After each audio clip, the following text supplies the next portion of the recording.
విషయం అంటే చాలా బాధ కలిగిన విషయము జగనన్న గారి పైన హత్యా ప్రయత్నం చేయడము.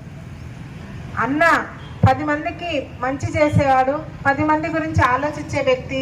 రాష్ట్రం బాగుండాలా, పేద ప్రజలు బాగుండాలా, ప్రతి ఒక్కరూ బాగుండాలని ఆలోచించే మంచి మనసున్న జగనన్న పైన ఇలా హత్యా ప్రయత్నానికి వాళ్ళు చేయడం చాలా బాధ. ఇక్కడ నిరసన వ్యక్తి ఇంకా పునరుద్ధ కాకుండా మంచి మనసుతో ఆలోచించి మీరు ప్రజలకి మంచి చెయ్యక మా తరపున కూడా మేము మిమ్మల్ని మోరల్ వాల్యూస్ ఉంటాయి. వాళ్ళకి ఒక వ్యక్తికి రాజకీయాలు వేరు, మనస్తత్వాలు వేరు, అది పెట్టకుండా ఉండాలని మనస్ఫూర్తిగా వేడుకుంటూ ప్రతి ఒక్క పేద హృదయంలో అన్న భగవంతుడి స్థానంలో ఉన్నారు.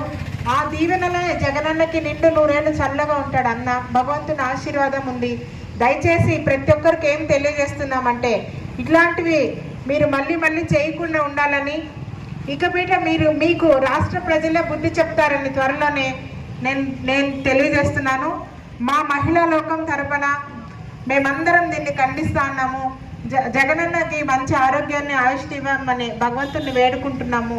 ప్రతి ఒక్కరిని మేము మా వాక్యమో మేమేమో చేసుకొని వెళ్ళేటప్పుడు కూడా మమ్మల్ని మోహన్ రెడ్డి గారిని ప్రతి ఒక్కరిని ఇబ్బంది పెట్టకుండా ఉండమని చెప్పి మరీ వినుకుంటూ రాబోయే ఎన్నికల్లో